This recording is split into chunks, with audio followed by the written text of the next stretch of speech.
São umas coisas da política que desmoralizam a própria política.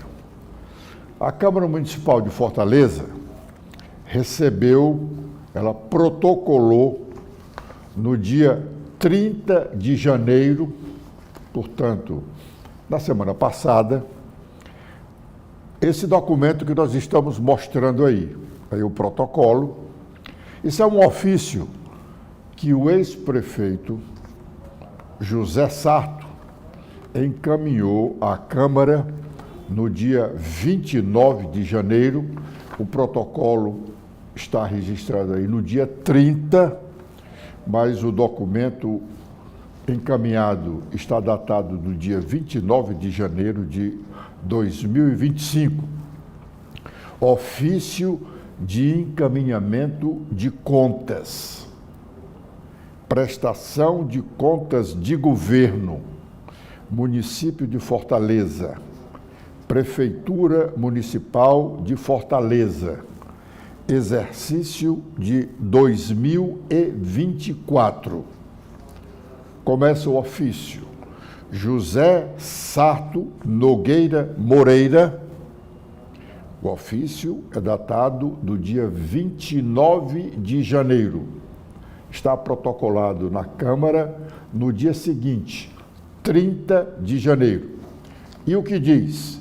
José Sarto Nogueira Moreira, prefeito municipal de Fortaleza, não era mais nesse dia, vem à presença de Vossa Excelência apresentar a prestação de contas de governo do exercício de 2024, em cumprimento ao disposto do artigo 5º da Instrução Normativa 02-12-013, de 19 de dezembro de 2013, do Tribunal de Contas do Estado do Ceará, composta nos seguintes documentos.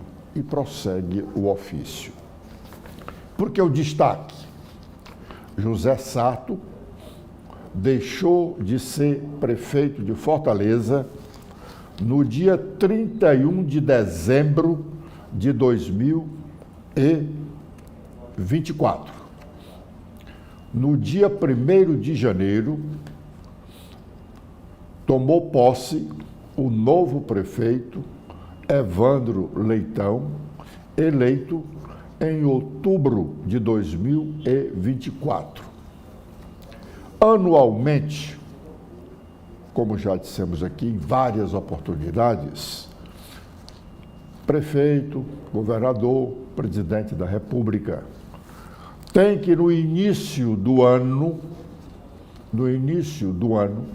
apresentar ao Legislativo, Câmara Municipal, Assembleia Legislativa, Congresso Nacional, a prestação de contas de governo, porque frisamos de governo, porque também já explicamos aqui em outra oportunidade, que as contas públicas são divididas em duas: contas de governo, que são de responsabilidade do chefe do executivo, e contas de gestão, que são de responsabilidade dos secretários municipais, estaduais e ministros. Pois bem, se o José Sarto já não era mais prefeito no dia 1º de janeiro, como ele assina um ofício endereçado à Câmara Municipal, datado de 29 de janeiro, um mês depois, praticamente, de que ele já havia entregue o cargo e já estava em pleno exercício um novo prefeito. Isso é uma demonstração da pobreza da nossa política. Não é só a municipal, a estadual cearense, não, é nacional. Nós temos exemplos aí em vários estados dessas picuinhas. Isso se chama picuinha. O poder público ele não é estanque, é um só, é eterno. Então, o prefeito que entra deveria dar sequência aos trabalhos que o prefeito anterior executou, idem em relação ao governo, idem em relação ao presidente. Mas como as coisas são pequenas no campo da política, aí o ex-prefeito comete um desatino desse, assinar um documento de um mês depois de que ele não é mais prefeito, temendo que o prefeito atual não faça a devida prestação de contas do exercício anterior. A Câmara Municipal não tem outro caminho senão mandar esse ofício lá para o arquivo morto. E tem que levar em consideração as contas que foram apresentadas pelo atual prefeito, embora não tenha sido ele o responsável pela administração no ano em que as contas estão refletindo a gestão. Que isso sirva de exemplo para que não aconteça mais. Quem tem que prestar contas, como o governador Elmano prestou contas no primeiro ano no primeiro ano em que assumiu o governo, logo no início da sua posse, logo após a sua posse, ele foi à Assembleia levando a prestação de contas do governo anterior. Era seu amigo, sim, mas era do governo anterior. Aqui não se trata de amigo, inimigo, adversário ou aliado. Se trata da continuação da gestão pública. Repito, o destino que a Câmara tem que dar a esse ofício é o arquivo morto. O deputado estadual Fernando Santana já está no cargo de secretário de Recursos Hídricos do estado do Ceará. Ele tomou posse ainda ontem, mesmo antes da publicação do ato de sua nomeação no Diário Oficial. Mas o ato pode ter sido assinado pela manhã e ele poderia já tomar posse à tarde sem nenhum prejuízo, porque o ato de sua nomeação só foi publicada no Diário Oficial de segunda-feira. Enquanto isso, o novo presidente da Assembleia Legislativa, o deputado Romeu Aldigueri, já começou a nomear ou assinar as nomeações das pessoas de sua confiança para os diversos cargos de comando da gestão do Legislativo Estadual. Pelo ato que já foi assinado, está oficialmente mantida no cargo de diretora-geral da Assembleia a doutora Sávia, que já ocupa esse cargo com segurança e o respeito de todos os deputados estaduais há alguns anos. Vários presidentes já trabalharam com a doutora Sávia na direção geral da Assembleia Legislativa. O atual presidente da Casa também nomeou para um dos cargos, outro cargo importante na estrutura do Legislativo, que é a Controladoria Geral da Assembleia, foi nomeado o senhor Paulo Rolim.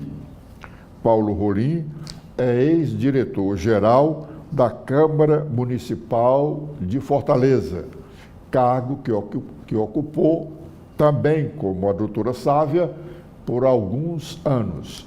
Ele trabalhou com vários presidentes da Câmara Municipal de Fortaleza, como diretor-geral do Legislativo Municipal. Agora ele passa a ser o controlador-geral do Legislativo Estadual. Paulo Rolim é uma pessoa muito bem relacionada com o mundo político, notadamente pela sua lhaneza no trato com as pessoas e, sobretudo, com os políticos. O Estado do Ceará pagou, no ano passado, 3 bilhões de reais. Pagou 3 bilhões de reais só de juros e amortização da dívida que o Estado tem com organismos internacionais. É uma importância significativa de dinheiro, equivalente ao que o Estado gastou no crescimento da sua própria infraestrutura. 3 bilhões de reais. Ontem fizemos uma entrevista que foi ao meio-dia, aqui na TV da Transparência, com o Dr. Marcos Holanda, economista, professor universitário da Universidade Federal do Ceará, ex-presidente do Banco do Nordeste do Brasil e consultor de organismos internacionais e algumas grandes empresas nacionais. O doutor Marcos Holanda, nós falamos durante o programa sobre a situação econômico-fiscal do governo do estado do Ceará. Ele ressaltou que no ano de 2024 o estado teve uma situação confortável. O estado chegou inclusive a arrecadar um pouco mais do que ele havia previsto para o ano de 2024. Isso é em razão do aumento de alíquota do imposto o ICMS, que é o imposto cobrado pelo Estado, e também por conta da melhoria de transferências federais. Mas arrecadou um pouco mais e gastou bem mais. O economista Marcos Holanda registra a sua preocupação com este ano da administração. Segundo ele, a arrecadação não será superior à que foi realizada em 2024. E o crescimento das despesas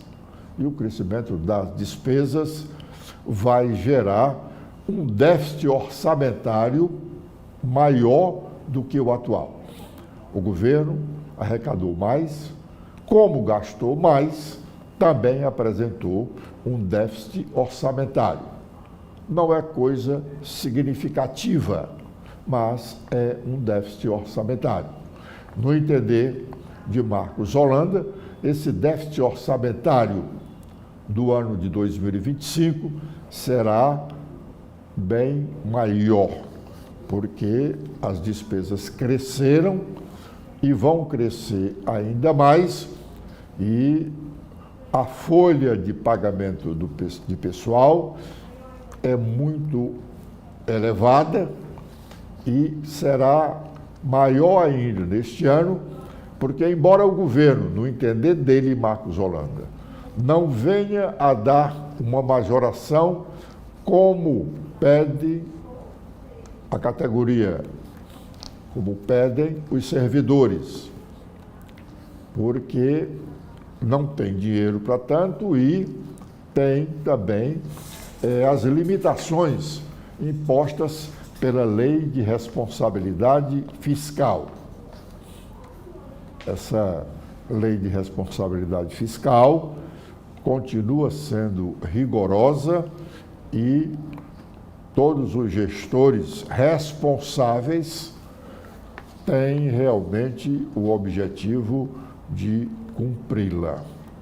Pois bem, segundo o Marcos Holanda, o governo do Estado não tem majorado o salário do pessoal do Poder Executivo como deveria fazer.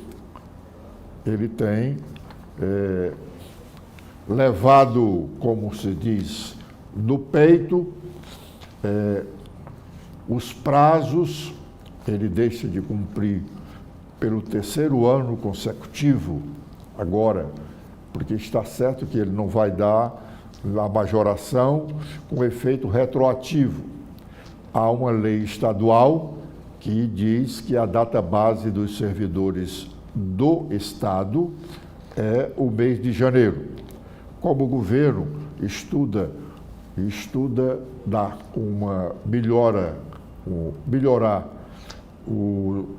a remuneração dos servidores estadual só lá para o mês de maio, o Estado, mesmo dizendo que vai dar a inflação do ano passado, quando chegar em maio, ela já está vencida, porque há de se contar a inflação dos primeiros meses do ano. Assim, os servidores, no entender do economista Marcos Holanda, os servidores do Estado vão ficar mais este ano sem a majoração que pelo menos cubra todo o prejuízo com a inflação do ano anterior. O Detran, antes da chegada do Valdemir Catânio, agora na última segunda-feira, a superintendência daquele órgão estadual credenciou alguns estabelecimentos financeiros de fora do estado do Ceará para que esses estabelecimentos, financiadores de veículos, possam fazer os registros dos veículos vendidos aos cearenses. Dizendo isso, nós estamos encerrando a nossa participação de hoje, neste primeiro bloco de notícias da manhã, convidando-os a continuarem conosco aqui na TV da Transparência.